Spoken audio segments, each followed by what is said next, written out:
Hi, this is Troy Dreyer from StreamingMedia.com, coming to you from Streaming Media West 2014 in sunny Huntington Beach, California. This is the opening day, and our opening day keynoter is joining me here. This is Cory Mummery, Vice President and General Manager with NFL Now. This year, the NFL launched a big new online product called NFL Now. Cory was kind enough to drop by and tell us about it, what it includes, and why it was so vital that the NFL do this. Why don't you tell us what NFL is now? What NFL Now is? Absolutely, Troy. So the NFL this year started a new initiative to aggregate all video content produced throughout the league, 32 clubs, NFL media, NFL films, all of our game highlights, build it together into a single product called NFL Now, and then fully distribute that across all platforms that users are using today, from desktop, mobile, tablet, connected TV devices. Now, what does NFL Now offer fans that they couldn't get from other online sources? There's a few big things that I would point out there.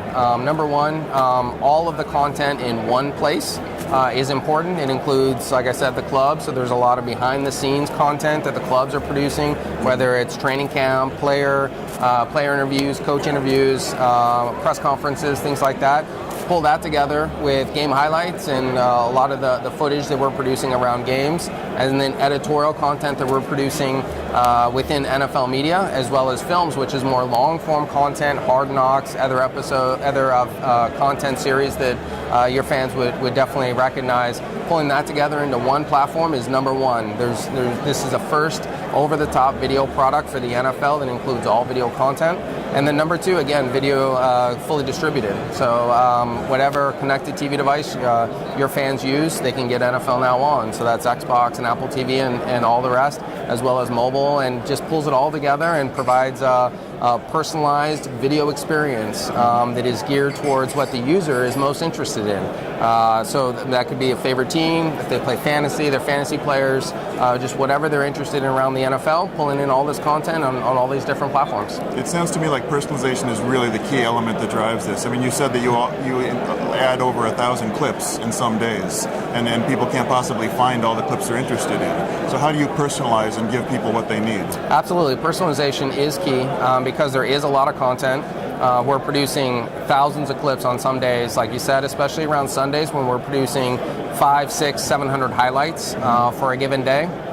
And then on top of that, you add all of the other editorial content that we produce. The numbers are way, way too high for a user to go and find their own content in most cases. So we have editorial curation, we build it into channels, and we aggregate the content into storylines and things like that, most popular. But the key of it is personalization, like you said. So fans of teams, we know the user data, we know what a user is consuming, matching that up to the video metadata. So we put as much metadata into the video as we possibly can, the players that are in it, the team that's associated with that content, as well as what the content is about. Is it about fantasy? Is it about news, breaking news? Put as much of that metadata, and then the personalization engine matches the two together and builds a linear stream of content for every single one of our millions of users on the platform, so they can sit back and watch individual video clips personalized to them.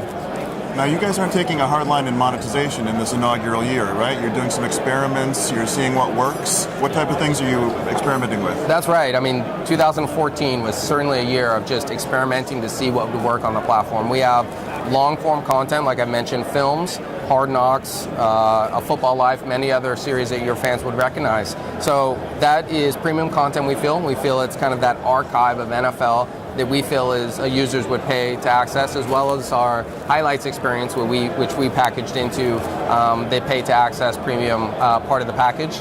And then the other piece of it, like you mentioned, is monetization around advertising.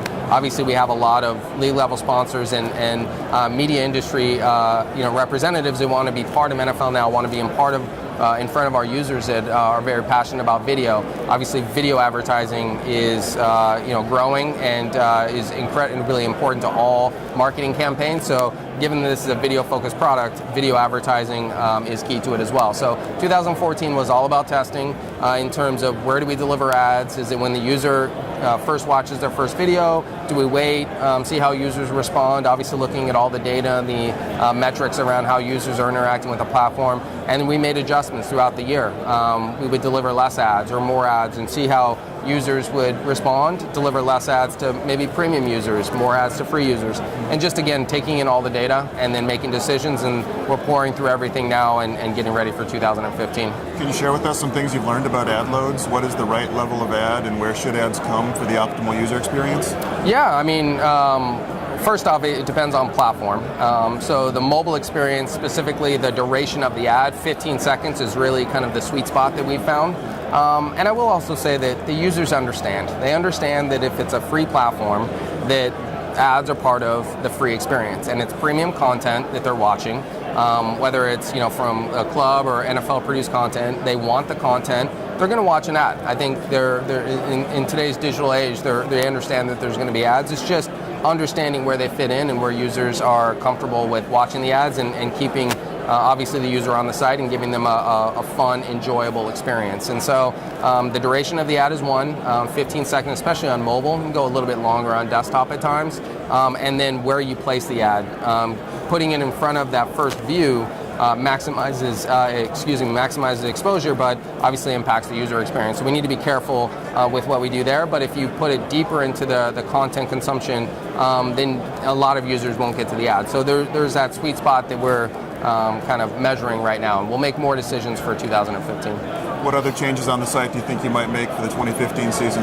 Yeah, distribution is a big thing we're talking about. So I've mentioned connected TV, I've mentioned desktop and mobile. We're fully distributed on most of those platforms, but connected TV in terms of consumption, like I shared in the keynote, it's over 50% of our minutes consumed, obviously a lot less on visits, so the visits are longer in duration, and that is a huge number for us, more than 50% of our minutes consumed on connected TV. So that was a pretty big surprise for us going into 2014, so that is a big part of what we're working on in 2015. How do we get where the users are right now, whether it's your new platforms that are coming out, which seems to be changing on a daily basis, or platforms that have been there and we just aren't on yet. We're working on the distribution, especially on connected TV, given the consumption. Well, thank you so much for joining us. It was a fantastic keynote. You can see it elsewhere on this site. And this is Troy Dreyer coming to you from Streaming Media West.